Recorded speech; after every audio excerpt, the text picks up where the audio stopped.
vous aimeriez nous parler rapidement. Oui, mais moi j'ai vécu une scène, bon, c'était les années 90-92, quand euh, des femmes et des hommes ont été repêchés dans la lagune de Baie. On les a entassés dans un camion, enfin un camion pour les montrer devant l'ambassade des États-Unis, je pense, hein, un truc comme ça. C'était macabre. C'était vraiment macabre. Tout le Togo était en émoi. On n'a jamais vu ça de mémoire d'homme. Voilà, c'était ça, quoi. Moi j'essaie de ne pas me rappeler de ça parce que cette scène-là a hanté mes nuits. Et vous savez, c'est terrible que nous vivions dans un pays et que et, et, et que nos propres frères, enfin, en guillemets, nos propres frères, en guillemets, parce que, soi-disant, ils sont noirs aussi comme nous sommes du même pays, et ces frères-là que nous nourrissons, que nous habillons, retournent leurs armes contre nous pour nous tuer, nous terroriser pour le profit d'autres nations. C'est totalement inconcevable. C'est pratiquement de la haute trahison. C'est des crimes imprescriptibles. Euh, oui, j'avais parlé tout à l'heure, je veux répondre à User04 aussi, et qui dit que le Togo a subi l'invasion de la France. C'est totalement vrai. Bon, le Togo n'a pas été colonisé par par la France, c'est par abus de langage que j'ai dit ça. Mais pour le commun des mortels, je voulais dire ça, bon, colonisé, parce que bon, le Togo a été placé sous mandat de la SDN après la victoire de l'Angleterre et de la France sur l'Allemagne dans la Première Guerre mondiale. Donc le Togo a été placé sous le mandat de la SDN, un truc comme ça, hein, je pense. Et depuis, bon, le Togo a commencé son martyre aussi par la France. Et c'est ça qui a prolongé. Et si l'Allemagne avait gagné la guerre, le Togo ne sera pas ce Togo-là aujourd'hui. Parce que, bon, Yadema avait servi dans l'armée française et en gage de remerciement, peut-être on lui a donné le Togo en cadeau. Donc, il pense, la famille Gnassingbé pense que le Togo lui appartient. Donc, comme s'il détenait le titre foncier du Togo, alors qu'en réalité, celui qui a signé l'indépendance du Togo, c'est Sylvain Solimpio. Yadema n'a jamais signé l'indépendance du Togo. Et il n'a jamais été père de la nation. C'est par abus de langage que les gens le disent, mais il ne sera jamais père de la nation togolaise. Monsieur User, est-ce que je peux vous poser une question? Vous avez tout à l'heure parlé de la scène là, des morts de la lagune quand ils ont été présentés à l'ambassade des États-Unis à l'époque. Et c'est ça qui oui, je pense. Est-ce que je pense que oui, c'est... Oui, ma question en tant qu'artiste, c'est quand vous vous rappelez cette scène-là, quelles sont les couleurs qui vous viennent en tête? Bon, il y a des... Bon, c'est un peu bariolé, les femmes... il y a des femmes... non, mais c'est macabre. Bon, je n'ai pas envie de me rappeler... j'ai plus envie de me rappeler de ça. Le travail que nous faisons ici, c'est aussi un travail de mémoire. Le fait peut-être d'en parler, et moi, bon, pourquoi je vous le dis, c'est que voilà, quand vous en parliez, voilà la couleur que j'ai eue dans mes mains et que j'aimerais mettre sur la toile, ok, pour commencer quelque chose. Et j'aimerais qu'on arrive à faire ce tableau. C'est des couleurs bariolées. Parce que c'est des couleurs bariolées, il y a de toutes les couleurs, hein, parce que c'est pêle-mêle, on les a entassés. Alors, on va barioler ce tableau, on va sortir d'ici avec une peinture spéciale. Vous pouvez continuer de parler. Moi, l'artiste, je fais ce que la peinture me dit. Ok? La peinture me dit. Il y avait des femmes enceintes. Des femmes enceintes, des hommes, enfin un truc comme ça, quoi. On les a repêchés de la lagune de Bête, de la lagune. Quand je pense à enceinte, je pense à quelque chose de circulaire. Ok. Vous voyez, donc c'est à quelque chose de circulaire. Vous pouvez continuer. Voilà, donc c'est dans un camion benne, un truc comme ça. Bon, les Togolais, ils ont exposé ça Vous avez une pensant, idée de camion, quelle couleur ça avait? oh non, mais ça, non, je ne peux plus me rappeler. Bon, moi, C'est, c'est un marron qui me vient en tête, je vais ouais, l'utiliser mais quand bon. même. Ouais, ouais, mais Je vais puisque c'est des l'utiliser. camions qui sont plus ou moins sales, c'est des camions qui sont plus ou moins sales. Bon, le Togo, bon, il n'y a pas de route, il n'y a rien, même à Lomé, il n'y a pas de route, hein.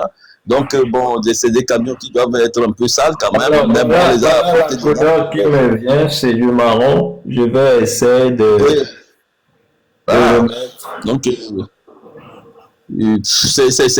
c'est macabre, c'est macabre ça. Je pense que ce jour-là, ça a traumatisé tous les Togolais et c'est des scènes, c'est des scènes franchement qui, qui, qui, Et vous qui... savez d'où moi j'ai tiré la couleur verte? Non, Vous voulez savoir? Je me mais rappelle le j'aimerais, jour, oui. je me rappelle le jour là, j'ai vu les Vaudoucis avec des branches de palmier, je crois, des palmes dans leurs mains. Oui, Et oui. voilà, c'est là que j'ai tiré mon verre. Voilà les souvenirs qui ressortent. C'est comme ça que je fais mes tableaux incertitudistes, mais qui sont basés sur des histoires vraies. Et quand je mets toutes les couleurs, ce qui en sort, ce n'est pas moi qui le peins, c'est aussi le tableau, la peinture elle-même qui s'exprime. Hein, et c'est par rapport à chacun son expérience vécue.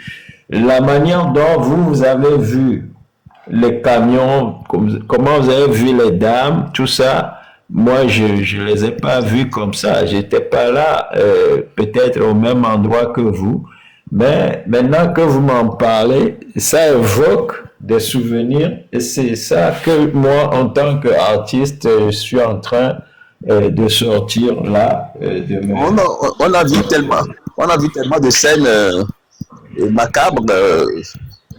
Euh, un, je- un jeune mécanicien que je connaissais, c'était un mécanicien, c'est un jeune mécanicien, il doit être peintre, c'est un peintre, c'est un mécanicien peintre, un truc comme ça, et mécanicien, peintre, mécanicien, et bon, il avait son garage, c'était vers Dijolé là-bas, et quand on l'a retrouvé près de son atelier, on l'a zigouillé et puis il est mort comme ça, quoi. Il est mort comme ça devant son atelier à Didjolé là-bas. À Didjolé sur Alors, vers le grand baobab là-bas aussi. tout ce que vous voyez maintenant qui vient en deux petits ronds orange, c'est à mon niveau hein, les âmes de ces gens-là, c'est des têtes, c'est des personnes hein, qui sont en train de partir. Voilà, j'imagine qu'ils iront tous hein, chez le bon Dieu, parce qu'ils n'ont fait aucun péché qui Non mais les a amenés à se moi je faire tuer. Alors, moi je veux que leurs âmes crient vengeance devant le trône de Dieu. Il faut, s'ils vont vers Dieu, il ne faut pas qu'ils se taisent, hein. Les âmes de ces gens-là ne doivent pas se taire, doivent crier vengeance devant le trône de Dieu. Alors, Parce que ces gens-là n'ont rien fait. quand vous me parlez de vengeance, quelle Ah oui? couleur ça Rouge. évoque chez vous? Quelle couleur ça évoque chez vous? Ben, Du rouge, du jaune, quelle couleur? la vengeance, vous connaissez la couleur de la vengeance, hein, c'est le rouge, hein, moi je pense. Enfin, le rouge, Alors on va ajouter le rouge à notre tableau. OK? le rouge vif, hein, On le va couleur de la ajouter vengeance. le rouge. Et C'est ces là, gens-là, euh, la colonisation endogène des Nassingbe est pire que les deux colonisations, enfin, bon, si je veux dire, les deux colonisations allemandes et françaises mises bout à bout, hein, c'est tellement. C'est ce que les Togolais vivent sous les Nassingbe, et les Togolais n'ont pas vécu ça, même Même nos ancêtres n'ont pas vécu ça pendant l'esclavage. Oui, pendant l'esclavage. Vous savez, même les esclaves aussi, bon, ça c'est un autre temps. Et bon, ils ont subi l'esclavage, mais on les nourrissait quand même, quoi. Dans ceux qui sont... Ben bon, ici, avec le régime d'Enyasingbe, c'est l'arbitraire, c'est le népotisme, c'est tout ce qu'il y a de mauvais sur cette terre qui s'y passe, quoi. Vous voyez? Voilà, enfin, c'est ce que moi je pense. Hein. Si d'autres pensent autrement, ils peuvent le dire. Hein. Ça, c'est ma parole. Hein. Je suis responsable de mes paroles. J'aimerais que les gens qui sont intéressés montent aussi pour raconter leur histoire. On sera vraiment content de finir ce tableau-là ensemble, hein, de l'histoire que nous raconte Monsieur User. C'est ce que ça évoque chez nous. Le rouge, il a dit, c'est la vengeance qu'il réclame que ces âmes-là puissent, quand ils vont arriver au ciel, eh bien, demander au bon Dieu d'avoir. On ne voit pas bien le dessin. On ne voit pas bien le dessin. Replace bien le dessin au centre. Voilà, je vous le mets. Je vous le mets là. C'est bon? Oui, c'est bon, oui, on le voit. Bon, donc là on est en train de... Vous pouvez continuer de parler. Moi, donc, je m'exprime. Tout cela dit, bon, je demande aux Togolais, à tous ceux qui peuvent véhiculer ce message, que les Togolais doivent aujourd'hui prendre leur destin en main. Personne ne le fera à notre place. Et donner l'opportunité à des militaires patriotes de prendre le devant de la lutte et en finir avec ce régime. Parce que c'est seulement avec des moyens dont dispose ce régime, c'est avec les mêmes moyens que nous pouvons les déloger. Si ces gens-là règnent sur les Togolais avec des bananes, il faut qu'on achète des bananes pour les déloger. S'ils dominent les Togolais par du manioc, il faut qu'on achète du manioc pour les déloger. Donc voilà, s'ils utilisent des bananes, on ne peut pas aller acheter de l'eau pour les déloger. Voilà, c'est ce que je veux dire. Si vous comprenez le message, ce que je veux dire, parce que nous sommes en live, donc bon, il y a certains termes qu'on ne peut pas utiliser. Donc c'est pour cela que je paraphrase un petit peu les choses, quoi. Voilà. Si vous comprenez ce que je voulais dire, que ceux qui ont des oreilles entendent, quoi. Voilà, c'est ce que je dis. Merci. Est-ce que quelqu'un aimerait monter dans le live? Nous tirons, non pas nécessairement à la fin, mais j'aimerais passer à un autre tableau dont je vous parle rapidement. Et il s'agissait, je vous en ai parlé un peu, de la dette de sang. J'appelle ça la dette de sang. Et ça, c'est le numéro 1. Dette de sang numéro 1. Et en bas, vous avez la dette de sang numéro 2. Alors, pour ceux qui seront curieux et voudraient savoir ce qui se passe, je remets un des tableaux ici devant ce qu'on était en train de peindre. Et quand je l'ai mis maintenant, je vous amène une photo qui pourrait vous rappeler quelque chose. Je suis sûr que beaucoup ont déjà vu ce genre de photos, cette photo-ci circuler. Mais c'est triste. C'est triste, hein? C'est triste. Mais nous n'allons pas être tristes. Nous allons nous dire que ces scènes-là, c'est ça qui doit aujourd'hui nous donner le courage d'aller de l'avant et d'en finir. Alors, vous verrez ici... Le bain de Le fonds sang. de commerce de ce régime, c'est le meurtre. Le Vous fonds de voyez commerce de ce le régime, c'est le bain. meurtre. Ouais. Alors, la question, quand je peignais ce tableau, c'est qui va donc payer cette dette-là de sang? Qui va payer la dette de tous ces sangs-là qu'on nous fait couler au Togo? Qui doit Mais payer cela? c'est les C'est la bénéficiaires, question. c'est les bénéficiaires. Vous savez, ce régime, vous savez, moi je vais vous dire quelque chose. L'assassinat de Sylvanus Olympio n'a jamais cessé. C'est la continuité de l'assassinat de Sylvanus Olympio qui continue jusqu'à présent, jusqu'à la soi-disant 5e République. Il n'y a jamais eu il y a jamais eu de deuxième, troisième, quatrième, 5e République. Et c'est la continuité de l'assassinat de Sylvanus Olympio qui continue. Et c'est ceux-là qui sont aujourd'hui assis sur le Togo, c'est eux qui sont les bénéficiaires de l'assassinat de Sylvanus Olympio. Donc c'est des receleurs de meurtre. Ils sont receleurs de meurtre. Et c'est eux qui doivent payer, la dette de sang.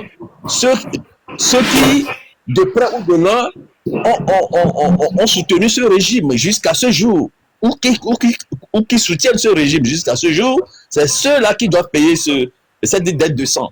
Voilà, pas d'autres personnes. Pas d'autres personnes, c'est ceux-là, exclusivement ces personnes. Et ces personnes-là sont dans toutes les ethnies. Sont dans toutes les ethnies du Togo. Il n'y a pas une ethnie qui est pointée. Il y a des personnes qui sont pointées. Des personnes connues qui sont pointées. C'est ceux-là qui doivent payer les dettes de sens. Pas une ethnie. Voilà. Si on se focalise sur une ethnie, c'est une erreur grave. C'est une erreur grave, mais il y a des gens qui sont responsables de la descente du Togo aux enfers, du calvaire du Togo. Vous savez, nous avons un pays merveilleux, nous sommes des gens civilisés, même quand les Européens étaient venus pour la première fois prendre contact avec les Togolais, mais ils se sont dit sur la côte, ils n'ont pas vu de population organisée et organisée que ça. Mais le Togo était la vitrine était une vitrine. Même avant les indépendances, même juste après les indépendances, les Togolais étaient envoyés dans tous les pays, presque dans tous les pays, jusqu'au Congo, pour enseigner. Les Togolais étaient des enseignants en Côte d'Ivoire, en Guinée, et au Congo, au Cameroun, même jusqu'au Cameroun. Les Togolais étaient allés jusqu'au Cameroun pour enseigner. Les Togolais sont la risée des gens. Aujourd'hui, les Togolais sont la risée des gens. Vous voyez? Et voilà. On connaît des gens qui venaient faire des gens de boulot au Togo. On connaît tout ça. Mais aujourd'hui, les Togolais sont éparpillés dans tous ces pays pour faire des boulots minables. Vous voyez? Et ils sont la risée des gens. On ne peut plus accepter ça. On ne peut plus accepter ça. Et les Togolais sont esclaves dans leur propre pays. C'est les étrangers qui dirigent le pays. Vous allez seulement à Sigamé, c'est les Togolais qui sont des portefaix, qui sont des boys pour des étrangers. C'est pas possible. On ne peut pas être étranger dans son propre pays. C'est pas possible, ça. C'est pas possible. Il faut que les Togolais se réveillent. Et moi, je demande à ce que ceux qui ont les moyens payent un impôt révolutionnaire pour qu'on en finisse avec ça. Parce que ça en va de la survie du Togo. Voilà. Ça en va de la survie du Togo. Merci, user. Bon, je laisse l'antenne à d'autres personnes qui veulent intervenir. Oui, je vois que Vive la Fato vient de monter. Vive la Fato, est-ce que vous voulez dire un petit mot?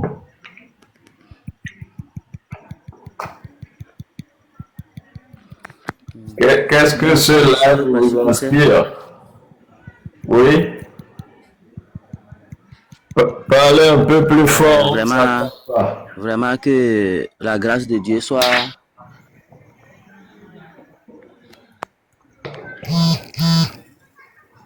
Vous me recevez? Oui, on vous reçoit, allez-y. Est-ce que vous me recevez? On vous reçoit bien, allez-y. Allez-y, sir. Bonsoir, monsieur Pierre Kwasikou. Merci, oui, bonsoir à vous aussi. Je suis très intéressant. Oui, pour le monsieur qui est en bas, mais bon, j'ai pas, son nom n'est pas là, mais son intervention m'a vraiment plu. Et il a vraiment dit la vérité que j'ai vraiment aimé du fond du cœur. Le problème du Togo, c'est les Togolais eux-mêmes. Parce que depuis fort longtemps, ce régime dictatorial nous gouverne, c'est pas aujourd'hui. Mais eux se disent sont défenseurs de la loi, comme par exemple certains de la diaspora. Ils luttent, arrivé à un certain moment, ils laissent. Et puis ils se joignent au régime qui est vraiment bon, veuillez m'excuser, qui détruit vraiment le Togo. Mais moi personnellement, à mon avis, seule la prise des armes peut nous libérer dans les mains de ces dictateurs-là. Seule la prise des armes peut nous libérer beaucoup ne seraient pas d'accord avec vous parce que beaucoup... Moi, je suis d'accord. Oui, mais laissez-moi finir. Beaucoup se disent que nous sommes tous des frères. Et peut-être ce qui fait mal, c'est que nos frères, eux, ils ne reconnaissent pas que nous sommes des frères. Et quand on leur dit ce que vous faites n'est pas bon, ils n'écoutent pas. Mais est-ce qu'aujourd'hui, c'est avec les armes seulement qu'on peut les faire partir? C'est ma question. Est-ce que c'est avec les armes seulement qu'on peut les faire partir? C'est les armes. Est-ce que c'est avec les armes seulement qu'on peut les faire partir? C'est les armes.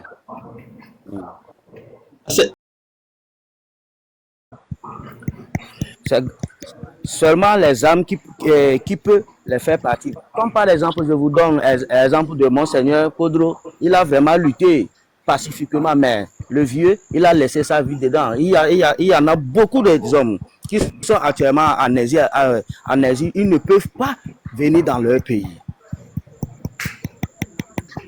Même si la marche est pacifique même, hein. Vous voyez, depuis, comme par exemple, je vous donne un exemple des M66 qui ont voulu faire la marche du 8 décembre. Mais le 1er décembre, il y en avait les chars qui étaient à Lomé. Les chars de guerre, les hélicos faisaient les va-et-vient un peu partout à Lomé. Ce n'est que les militaires seulement. Mais la marche est pacifique. Asigbalo Tuye ne peut jamais enlever ce régime dictatorial des Nyansibo au Togo. C'est les armes contre les armes et le coulement du sang. Et nous devons le faire. Moi, c'est mon point de vue, ça. Merci beaucoup. Bon, moi, je vais vous dire ce que je pense, ok? Parce que on dit les armes, c'est vrai. Mais si on n'a pas une certaine légalité, une certaine légitimité pour utiliser les armes, alors quand vous prenez les armes, personne ne va vous comprendre. Alors moi, je vais vous expliquer pourquoi il m'arrive de dire que on doit utiliser tous les moyens. Et je vais vous expliquer cela. Vous savez, j'ai eu la chance de participer à la conférence nationale du Togo en 1991. Et j'étais jeune, mais j'ai pu voir comment nos grands frères et nous-mêmes compris, nous avons pu mettre ensemble cette constitution-là, qui plus tard est devenue la constitution de 1992 dont tout le monde parle. Et parce que j'ai assisté à cela, je me dis, je suis d'office gardien de cette constitution. Je ne peux pas permettre qu'on la transforme comme on veut. Je dois protéger cette constitution. Et donc, quand en 2005, M. Faure Gnassingbé est venu par force, introduit par des militaires qui, certains avaient encore du Makpla au pied, tout ça pour venir. Quand ils l'ont mis en place par force, là, j'étais parmi ceux-là, à l'époque j'étais à Washington DC. J'étais parmi ceux-là qui le lendemain sont allés devant la Maison Blanche pour manifester. On a manifesté pour qu'il s'en aille. On a manifesté pour qu'il ne vienne pas par force. Et pourtant, certains parmi nous, le jour-là, nous disaient qu'il vient d'arriver. Lui, ce n'est pas son père. Son père a tué, mais lui, c'est qu'ils le connaissent, que c'est un jeune, qu'il a fait les États-Unis, il n'est pas barbare. On nous a dit tout sur M. Faure Gnassingbé. Et donc, à un moment donné, nous nous sommes tus. On s'est dit, bon, peut-être nous, on n'a pas raison, les autres, ils ont raison. On va voir ce que M. Faure va faire. Oui, oui.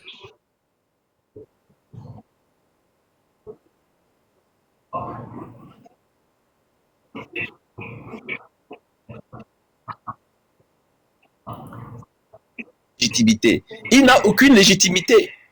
Il n'a aucune légitimité. Il a pris le pouvoir par la force. Il a marché dans le sang des Togolais, plus de 3000 morts. Et ça a continué jusqu'à ce jour. Oui, et ça, je suis d'accord. Je suis d'accord qu'il est venu par un coup d'État. OK? Et laissez-moi. Non, ce n'est même pas un coup d'État. Il est venu par une sorte de brutalité sauvage. Ce n'est même pas un coup d'État. C'est une captation du pouvoir. Je parlais tout à l'heure de la Constitution de 1992. Pour l'interprétation légale que nous en avions, si je prends la Constitution de 1992, c'est que il a fait un coup d'État constitutionnel. OK? Maintenant, dans la plupart des constitutions, à ce que je sache, c'est comme un couteau, mais à double tranchant. Il y a toujours le pour et le contre. Et donc, quand... Il a fait un coup d'État constitutionnel et militaire en même temps, parce que les militaires l'ont mis au pouvoir, et en plus, ils ont traficoté la Constitution. Ça, c'est des crimes, et ça, c'est des crimes imprescriptibles. Vous savez, c'est de la haute trahison. Ça, c'est des crimes imprescriptibles. Vous savez, c'est de la haute trahison. Ce qu'il faut pour la Constitution de 92 que je connais, parce que j'étais là quand ça a été rédigé, eh bien, il y avait cette fameuse article 150 qui dit que quand il y a un coup d'État, eh bien, en principe, les députés et tout ça là devraient pouvoir saisir les accords que le Togo a signés en matière de militaire pour qu'il y ait une force pour venir dégager le putschiste. Ça voudrait dire que quand Faure Gnassingbé a fait son coup en 2005, on aurait pu appeler par exemple la CEDEAO à venir le faire partir. Et vous vous souvenez qu'à l'époque, il y a eu effectivement la CEDEAO qui est intervenue, ils ont jasé, ils ont essayé de nous ramollir, etc., etc. Et M. Faure est resté. En principe, s'il reste, si on parle de démocratie, et si on s'en tenait à la Constitution, donc, de 92, il devrait faire 2 mandats et puis partir. Or, Il le ne devait monsieur même a pas fait. faire, il ne devait même pas faire un mandat parce que c'est illégal ce que les Oui, Togolais ont oui, fait. mais Le fait, on s'est dit que si on voulait le dégager par force, parce qu'il a été mis en place, il a été mis au pouvoir par des militaires, donc des gens armés, mais parce que eh bien, c'était la compromission. Monsieur Cousset, vous voyez là où amène la compromission. Dans ce genre de choses, il ne fallait pas que les je suis Togolais d'accord acceptent. avec vous. On va en arriver là. On va voir pourquoi et comment Il ne faut aujourd'hui pas accepter ça. Il on ne faut pas est accepter arrivé ça. à ce point et comment on peut s'en sortir. Parce qu'on est je m'excuse, on est dans la merde. Il va falloir Ah trouver ben, une, le une grosse moyen, merde, hein. On est dans la grosse merde. Hein. il va falloir trouver le moyen d'en sortir. Vous voyez. Donc, je m'en tiens, moi, à l'article 150, donc, qui disait qu'il fallait par tous les moyens le faire partir. Et quand on sait que le monsieur, il a été mis en place par des militaires, eh bien, quand on parle de tous les moyens, on ne peut penser en fait que à d'autres militaires qui viennent chasser ces militaires-là. Parce que qu'est-ce que vous Voilà. pourriez faire devant des gens qui sont armés, sinon que des gens qui sont plus armés que eux? C'est ça. Ouais. C'est ça. C'était ça et c'est resté cela depuis. Pourquoi? Parce que après son deuxième mandat, le monsieur a fait 3 mandats, ensuite il a fait 4 mandats, et maintenant ils ont encore fait un coup d'État en changeant, vous voyez, la République elle-même en un truc, c'est pas On ne doit pas trouver, on ne doit pas chercher des circonstances atténuantes à ces gens-là. C'est des criminels, ils doivent partir et par les moyens les plus audacieux. Par les moyens les plus audacieux. bon, C'est la seule chose à faire.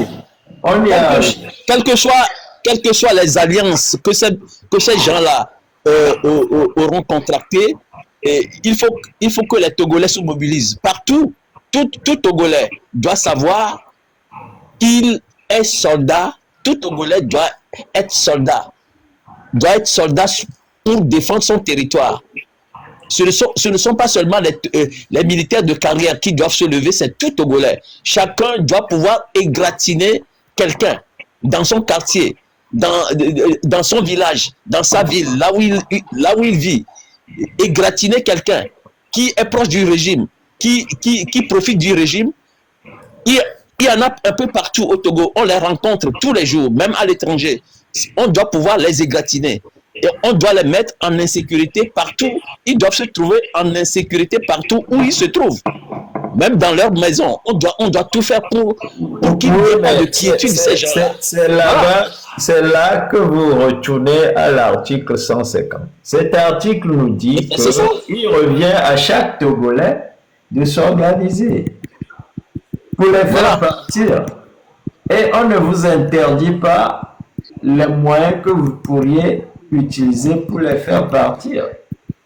Et donc, quand on veut y aller militairement, il faut y aller militairement. Le problème au Togo, c'est qu'on s'est dit, on est tous des frères, on va y aller à Sibalo. Moi, ils ne sont pas mes frères. Les gens qui font du mal, les Togolais qui font du mal aux Togolais, les Togolais qui font du mal aux Togolais ne sont pas mes frères. Laissez-moi vous poser. Voilà, les Togolais qui font du mal aux Togolais ne sont pas mes frères, moi. Non, Laissez-moi vous poser une question, sinon je vais perdre le fil de mes idées. Vous êtes en train de me faire perdre le fil de mes idées. Donc je disais que il appartient à chaque Togolais d'utiliser tous les moyens en sa possession pour les faire partir. Maintenant, ma question ou bien ma remarque, c'est que est-ce que nous n'avons pas utilisé la plupart des moyens, à savoir surtout les moyens pacifiques? Si vous reconnaissez que oui, on a fait plus de 24 dialogues, si vous reconnaissez que Tipi Achadam est allé vraiment au bout de ce qu'on peut appeler à Sibalo, si vous reconnaissez que récemment encore, le 6 juin, je crois, nos frères du M66, ils sont allés pacifiquement que les Amrons sont sortis, que les Nyakadais ont parlé et tout ça, mais que ça n'a pas marché. Ma question maintenant, est-ce que vous ne voyez pas qu'il ne nous reste donc plus que les armes? Oui, c'est le seul moyen qui reste. Mais c'est une bonne question. C'est le seul moyen qui reste. On a tout épuisé, c'est le seul moyen qui reste. Voilà. Moi, je ne vais pas passer par quatre chemins. C'est le seul moyen qui reste. Moi, je ne vais pas. Ma conclusion ici, c'est que la loi constitutionnelle, la constitution du Togo nous permet, oui, d'utiliser les militaires pour faire partir les militaires qui sont au pouvoir et qui ne veulent pas partir. L'armée togolaise, c'est des militaires. Et ce sont ces militaires-là qui ont M. Faure ou maintiennent M. Faure en place. Et donc, il faut que ça soit par des militaires qu'ils s'en aillent. Ça, c'est ma petite conclusion. Peut-être beaucoup d'autres sont là qui voudraient monter pour nous dire. Et moi, je serais très intéressé parce que à la fin de ce live, et ça va finir dans 15 minutes, à la fin de ce live, il va falloir que on s'en aille avec une idée de comment on peut précipiter cette fin de règne du régime actuel en place. L'exposition d'aujourd'hui est titrée « Fin de règne ». Pourquoi? Parce que je me dis 60 ans de règne, c'est beaucoup déjà. Et aujourd'hui que les Togolais sont exaspérés, aujourd'hui que nous avons vu comment on tue nos mamans, comment on tue nos frères, comment il y a eu les trucs de la lagune et tout ça, et